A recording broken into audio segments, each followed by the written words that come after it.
quero falar sobre Deus não se esqueceu de você. Deus trabalha no silêncio.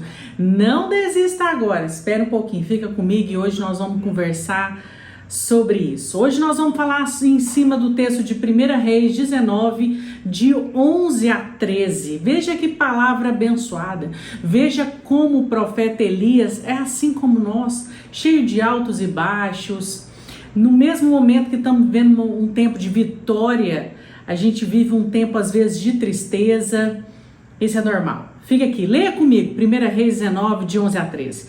O Senhor lhe disse: saia e fique no monte, na presença do Senhor, pois o Senhor vai passar.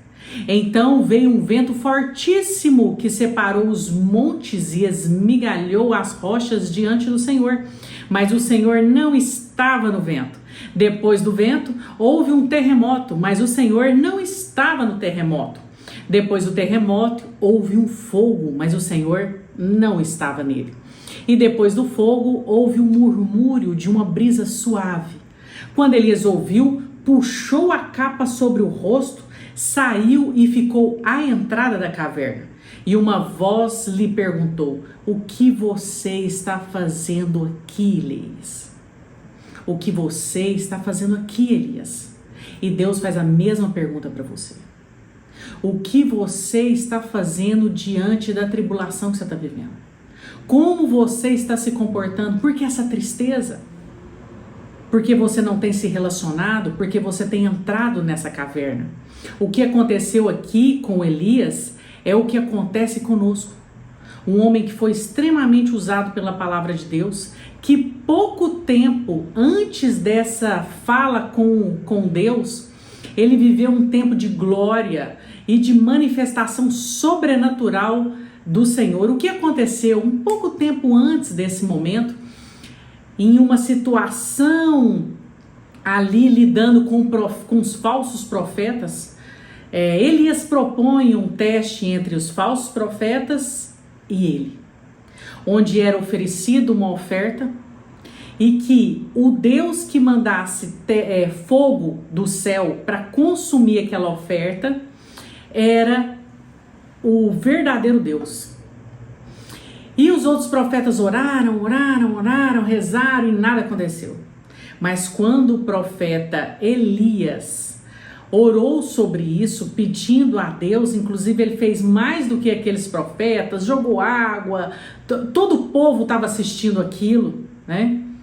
Cai fogo do céu, consome aquela oferta e Elias entra numa batalha com aqueles falsos profetas e mata todos eles. 850 profetas, a palavra do Senhor fala, falsos profetas, a palavra do Senhor fala, 850. Você imagina como Elias estava.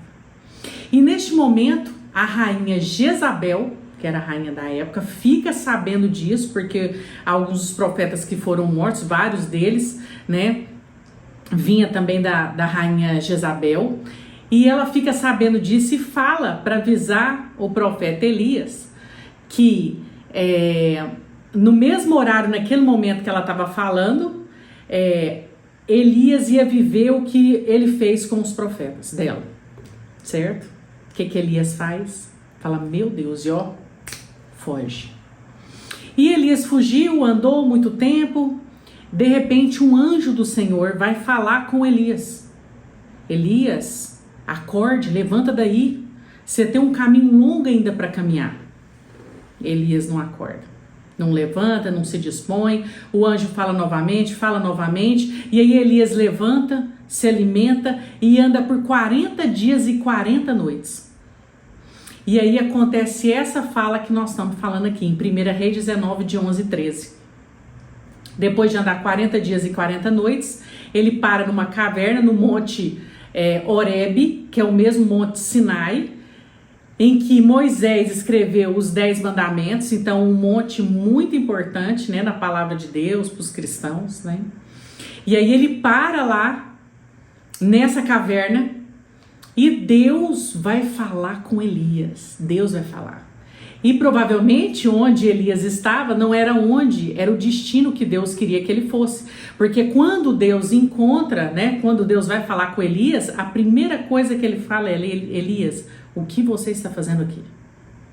Então ainda não era o destino de Elias. E em cima dessa palavra eu quero falar sobre 4 ensinamentos que eu quero deixar na sua vida. Primeiro, pare de desconsiderar o que Deus já fez por você, diante da luta que você está agora. Nós temos a mania de ser como Elias, esquecer e desconsiderar tudo que o Senhor já fez na nossa vida, todas as bênçãos, vitórias e milagres que Ele trouxe sobre a nossa vida, e considerar o momento atual como um momento mais devastador e mais difícil da nossa vida. Foi isso que Elias fez. Elias desconsiderou aquele momento sobrenatural de Deus. Caiu fogo da terra, consumiu o fogo do céu, consumiu aquela oferta. Ele matou sozinho 850 falsos profetas. E aí, em cima de uma palavra liberada de uma mulher, Elias foge. E nós somos assim, nós desconsideramos o que Deus já fez na nossa vida. E nós temos que ter muito cuidado com o pós-glória, pós-vitória. Porque depois do momento que a gente vive uma vitória, uma conquista muito grande, a gente tende a baixar a guarda. A adrenalina baixa. E às vezes você se pergunta: meu Deus, mas era isso? Eu lutei tanto por isso? Eu queria tanto esse casamento?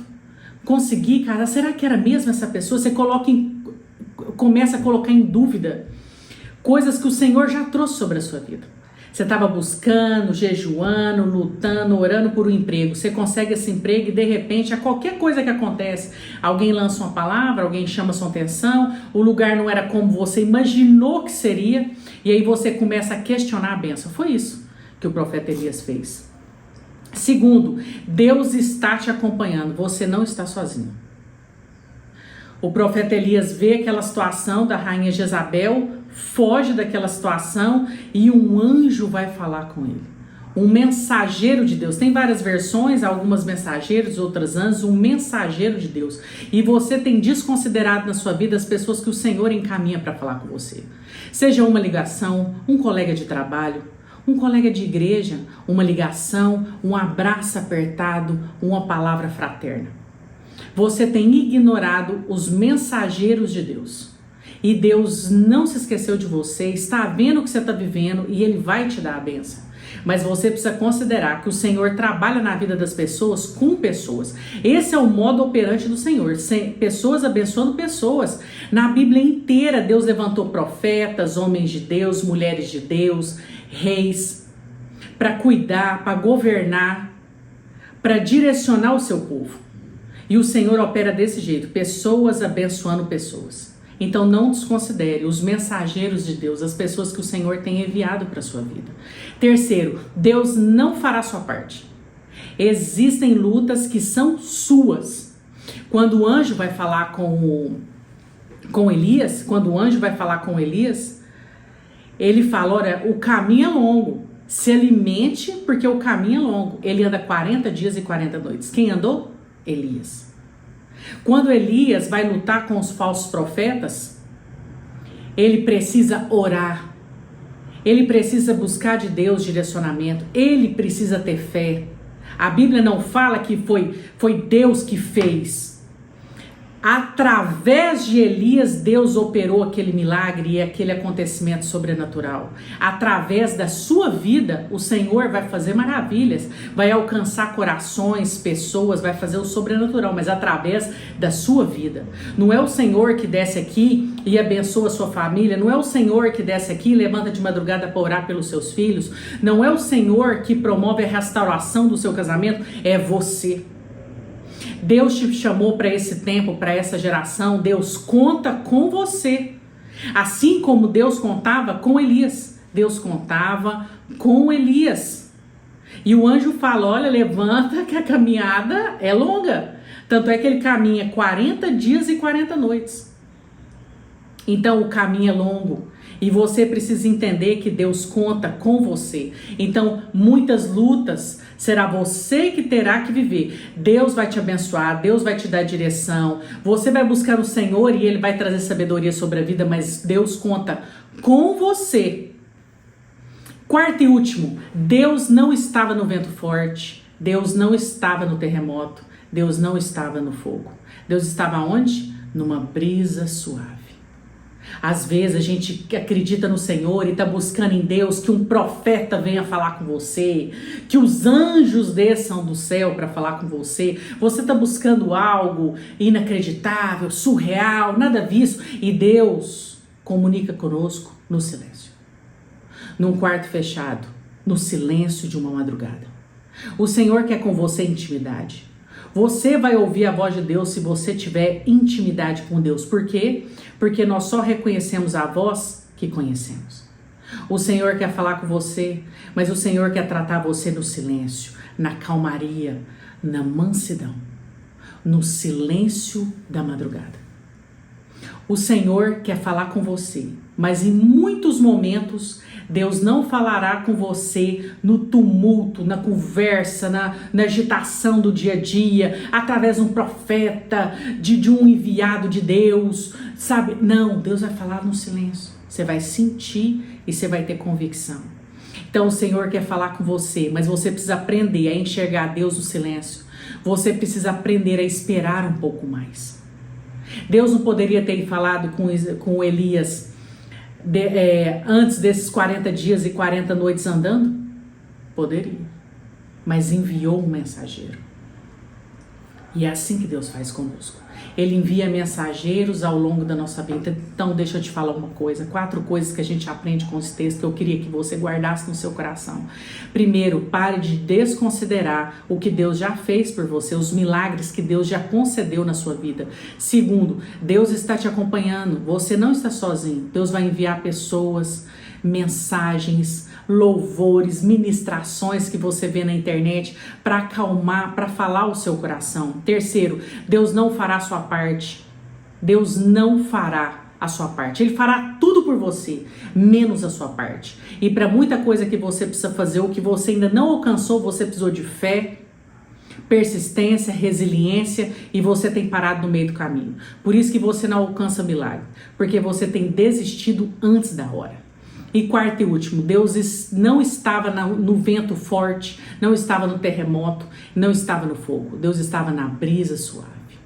Deus está no silêncio do seu quarto, no silêncio das noites que você acorda para orar ao Senhor.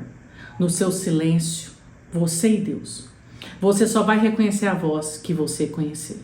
Então Deus te abençoe, que você tenha um dia abençoado e que você entenda que o Senhor tem grandes coisas na sua vida e que o Senhor conta com você.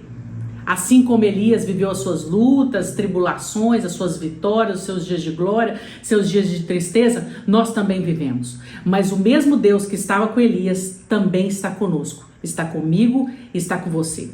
Deus te abençoe e até a próxima mensagem.